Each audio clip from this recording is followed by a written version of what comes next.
Children, we keep our hands open as a sign of openness to Jesus. We hear His word, so listen carefully to what He wants to say to us. The Lord be with you. And with your spirit. A reading from the Holy Gospel according to Matthew. Glory be to you, O Lord.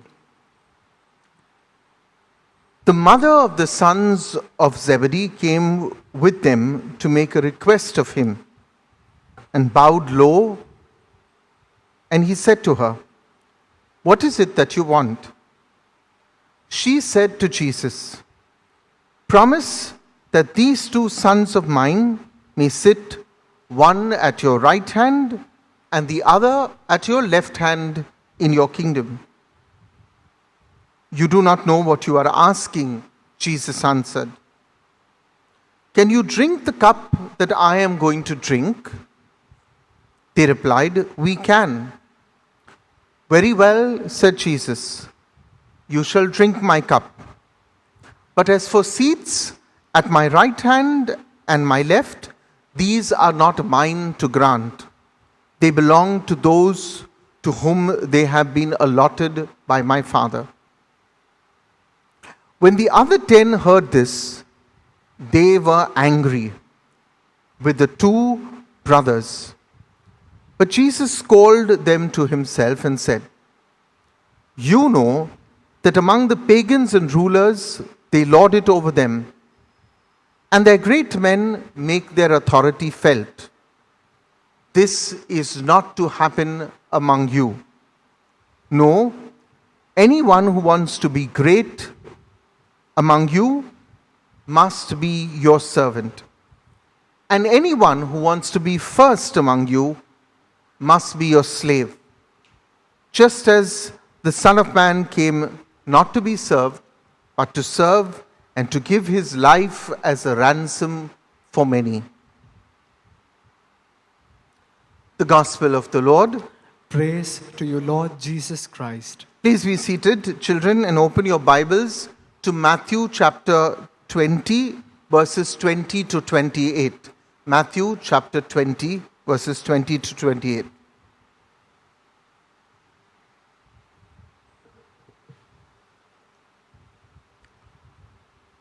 So, my dear children, today we celebrate the feast of Saint James the Apostle, one of the 12 apostles who was close to Jesus, and the first to be martyred among the apostles. Now, in order to understand today's gospel that you heard, it's a rather easy gospel. It's not difficult. Yes, we are told that the mother of the two brothers, James and John, come to Jesus.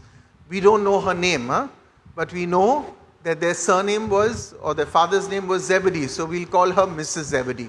Okay? So Mrs. Zebedee comes to Jesus and says, in some translations it says command, some translations says, "Okay, can my boys sit on your left and the right in your kingdom of heaven, in the kingdom of heaven?" Okay? So that's what, and then I'll tell you what Jesus says and how He explains. But before this, children, I want to tell you something. You know, when I was a small boy, and when your mummies and daddies, and you can ask them this after Mass is over, when we were small children, people would always ask us when we were small, "What do you want to become?" I don't know whether your mummies and daddies have asked you this. But when we were small, everybody would ask us this: "What do you want to become when you were big?" And 50 years ago, when I was born, at that time, most of the boys at our time would say, "We want to become pilots or we want to become priests." Yeah? Even your daddy, I'm sure, said this. Either you want to become a pilot or you want to become a priest. Now, this, my dear children, is that everybody in our life has some goal. Yeah? We have a goal, we have a vision, we have a dream, we want to become something. We call this ambition. Yeah? It is good to be ambitious. It's good to have a goal. It's good to desire, children, to achieve something. It's good to think of the future. What do I want to be? What do I want to become? Ambition is not a bad thing. It's a good thing. But children, ambition, this desire to want to become something, can also be harmful. It can be good and it can also be very harmful. It can be harmful to ourselves and it can be harmful to other people. When does it become harmful? Ambition becomes harmful, children, when you, in order to get what you want to get, in order to go where you want to go, you hurt other people. You don't care for other people. You don't think about other people. You only think about yourself. And how you get it, you are not interested. Like, let everybody go. I don't care. If I want that, I want that. Okay, that's where I want to go. That's, children, harmful ambition. When we have our dreams, our goals, when we do anything, all wrong things also, in order to go where we want to go. So ambition is good. You must have an ambition. You must have a goal. You must have a dream. But how do we get there? So let me give you an example. Supposing you're a very good student in class. Yeah, some of you I'm sure are. You study very hard, etc. Your goal in class is that you want to be the first ranker. The first ranker. Very good. That's a very good goal. Yes? When does that goal, when does that ambition become bad? When does it become harmful? When you decide that I will help nobody in this world. Nobody in my class. Anybody says, "Arey, just help me. I don't know this maths problem. How did you get it right? I have no time for you. Don't ask me." Sometimes, children, even our mummies and daddies teach us not to share. Don't tell anybody. Don't share with anybody. Yeah? This is not good, children, for us. Even if big people teach us this, it is harmful. Yes? When we keep other people out of our life and we only focus on becoming first in class, this is not a good thing for us, children. So, we may achieve our goals, but how we achieve our goals is important. It's good to be ambitious, but how you get to the top, children, is very important. Today you heard of the mother of James and John. I called her Mrs. Zebedee. She comes to Jesus. She also has ambitions for her children. She also has goals for her children. Why did she come suddenly? We wonder, no? Suddenly she comes to Jesus and says, "Put my son one on the left, put my son one on the right." Yes? Why did she come? Now, see, children. Just before this, Jesus had called Peter. And he said to Peter, "Peter, you are Peter, and on this rock I will build my church, and here take the keys of the kingdom of heaven. Whatever you bind on earth will be bound on earth, whatever you loose on earth will be loosed." Okay? So, everybody is looking now. My goodness, Peter has become prime minister. Jesus has given him the keys of the kingdom of heaven. All the other 11 must have been standing there and saying, "Arey, what am I going to get? What am I going to get? Peter has become prime minister." Now watch. Okay, if we read the Gospel of Mark, there is James and John come to Jesus. In the Gospel of Matthew, the mother of James and John came. But they came with their mummy. They must have come attached to their mummy strings. Who knows, they must have gone to their mummy and said, "Look, mummy, look, they have got, Peter has got, we've got nothing. Now you go to Jesus." Yeah, all this could be happening. We also do the same thing, no? We feel jealous. We see other people going ahead, their dreams are getting better, and we are jealous. So the mother, Mrs. Zebedee, comes to Jesus and she tells Jesus, "Command my 2 boys." Maybe they are also saying, "No man, mommy, let's not go to Jesus. He'll get angry." She goes and says, "Command these 2 boys. One must sit on this side, one must sit on that side in your kingdom of heaven." And Jesus is laughing. He's saying, "Arey, this is what I taught you. This is what I'm teaching you." So Jesus is very nice, children. He doesn't shout at us. Father may get angry and shout. Your daddy, mummy may get...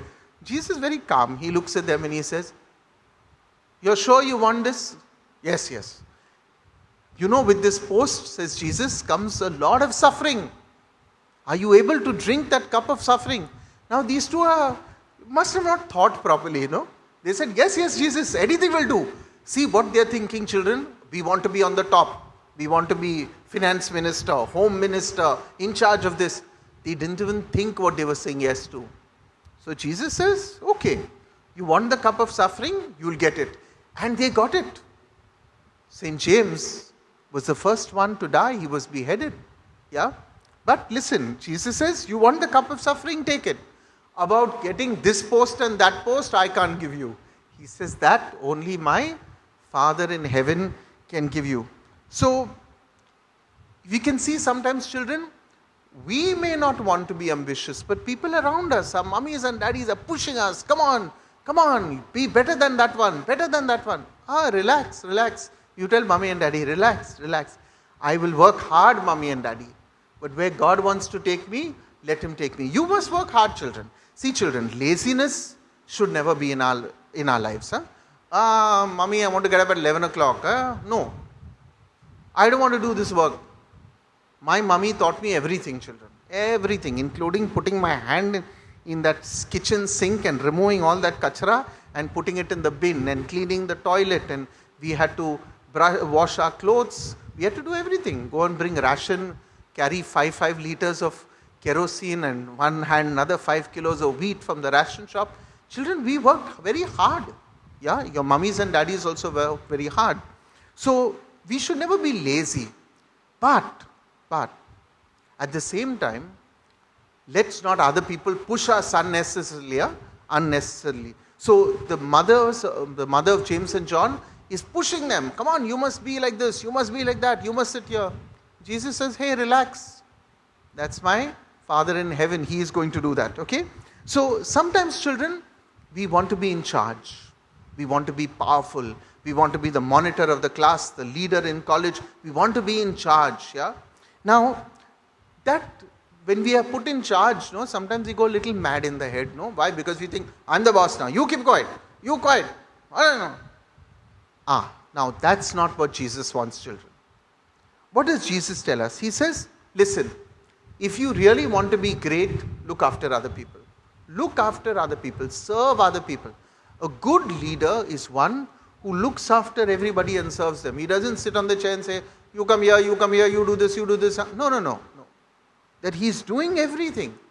So Jesus says, if you want to be great, he's telling all of us, you must learn to be a servant. He says, why? Because Jesus says, I never came to be the boss. I never came for everybody to look after me. No, I came to serve other people. And if I've come to serve other people, you must also serve. So children, if you look in the world today, there are many children, there are many saints also, who have always served. Yeah, they are very intelligent, but they didn't say, no, I want to go in that direction. No. They said, I'll work hard and go there, but I'm also going to help other people. There's a very good example of Malaya Yousaf. You heard of her from Pakistan, that girl. At the age of 17, children, she was given a Nobel Peace Prize. People died to get that prize, yeah? And she was given this at the age of 17. Why? Because she wanted girls, she wanted to go to school. And in Pakistan, where she was, there was a group of people, these terrorists, the Taliban. They didn't want girls to go to school, but she would take other girls and go. You know what they did? They shot her. But she was taken out of Pakistan, given very good treatment. And then she didn't say, I'm frightened. No. She said, I have a goal. I want to be ambitious, but I want to take other people with me. And she kept talking about how girls need to be educated. She didn't stop. She said, I'm going ahead, but I'm going to take everybody with me. I want to give you another example, children.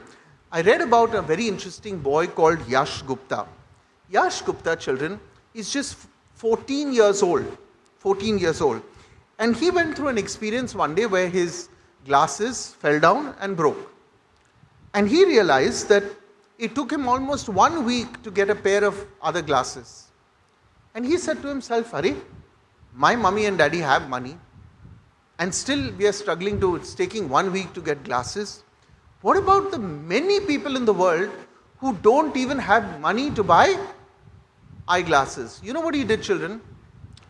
He started asking everybody, can you please give me your old chasmas? No, we take this on out with the glass, a little crack, scratch, we throw it out. He said, can you give me all your old glasses, all the old chasmas?